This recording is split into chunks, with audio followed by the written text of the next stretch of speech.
বিভূতিভূষণ বন্দ্যোপাধ্যায়ের কালজয়ী উপন্যাস পথের পাঁচালীর বিখ্যাত অংশ আমাচি ভেপু। আমাচি ভেপু গ্রামীণ প্রকৃতির কোলে বেড়ে ওঠা অপু ও দুর্গার শৈশবের সরল আনন্দ, চঞ্চলতা এবং দারিদ্র্যের মাঝেও বেঁচে থাকার অকৃত্রিম আনন্দের গল্প। আমাচির বাসী যেমন সাধারণ, তেমনি তাদের জীবনের সুখগুলোও ছিল ছোট ও পবিত্র, যা ভাই বোনের খুনসুটি ও নিবিড় ভালোবাসায় ফুটে উঠেছে।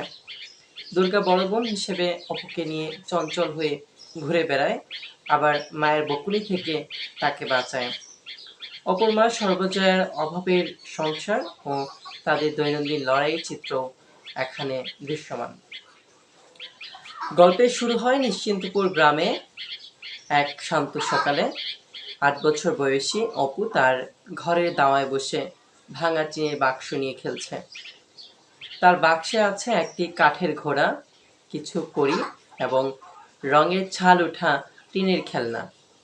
এমন সময় তার দিদি দুর্গা, যার বয়স প্রায় 10 থেকে 11, বন বাদার থেকে ফিরে চুপি চুপি এসে অপুকে ডাকে। দুর্গার হাতে থাকে সদ্য কুড়ানো কিছু কাঁচা আম। মা সর্বজয়ার চোখ এড়িয়ে অপু ও দুর্গা মিলে কাঁচা আম মাখার পরিকল্পনা করে। দুর্গা অপুকে চুপি চুপি ঘর থেকে সর্ষের তেল ও লবণ আনতে পাঠায়। মা যেন টের না পান, তাই তাদের এই অতি সতর্কতা।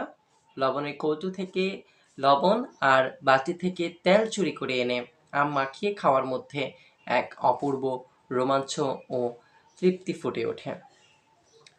গল্পের একটি গুরুত্বপূর্ণ চরিত্র ইন্দির ঠাকুরন। তিনি হরিহর রায়ের দূর সম্পর্কের বিধবা পিসিমা।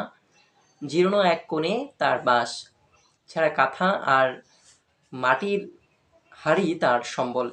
তিনি অপুকে পুরনো দিনের রূপকথা আর ছড়া শোনাতেন। অপু দুর্গার শৈশবের একটি বড় অংশ জুড়ে ছিলেন এই বৃদ্ধা। হরিহরের সংসার চরম দারিদ্র্যে ঘেরা। সর্বজয়া সারাদিন হাড় ভাঙা খাটুনি খেটে সংসার সামলাতেন। এই অভাবের চাপে তিনি পিসিমা ইন্দির ঠাকুরনের প্রতি প্রায় বিরক্তি প্রকাশ করতেন। সামান্য খাবার বা আশ্রয়ের বিষয় নিয়ে সর্বজয়া পিসিমাকে কড়া কথা শোনাতেন, যা ছিল মূলত দারিদ্র্যজনিত মানসিক চাপের বহিঃপ্রকাশ।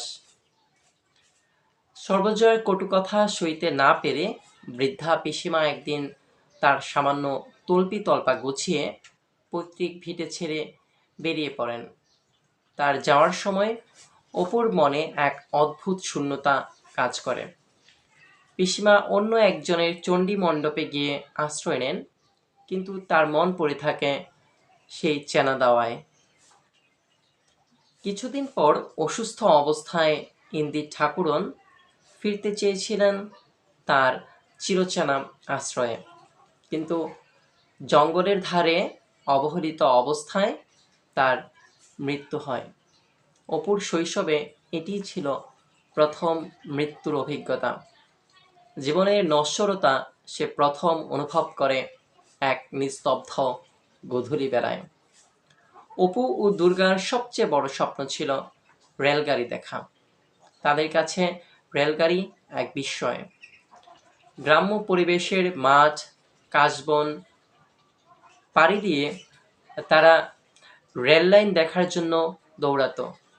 প্রকৃতির ছোট ছোট জিনিস, পুচুলি ফুল কুড়ানো, ঘুড়ি উড়ানো বা পাখির বাসা খোঁজার মাঝেই তাদের জীবন ছিল বর্ণিল।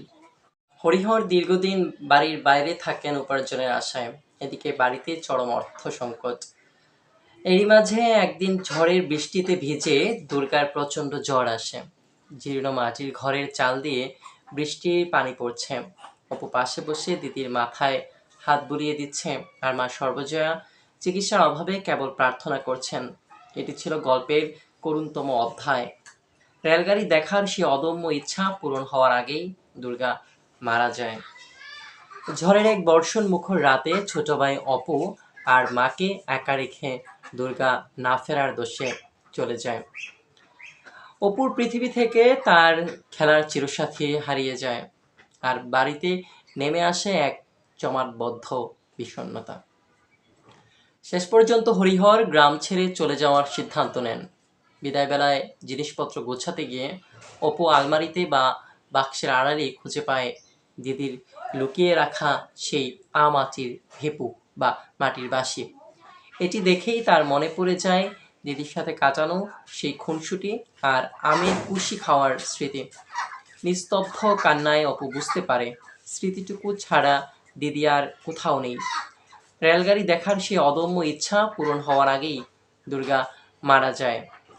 ঝড়ের এক বর্ষণ মুখর রাতে ছোট ভাই অপু আর মাকে একা রেখে দুর্গা না ফেরার দেশে চলে যায়।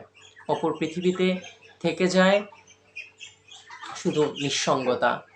বাড়িতে নেমে আসে এক জমাটবদ্ধ বিষণ্ণতা। শেষ পর্যন্ত হরিহর গ্রাম ছেড়ে চলে যাওয়ার সিদ্ধান্ত নেন।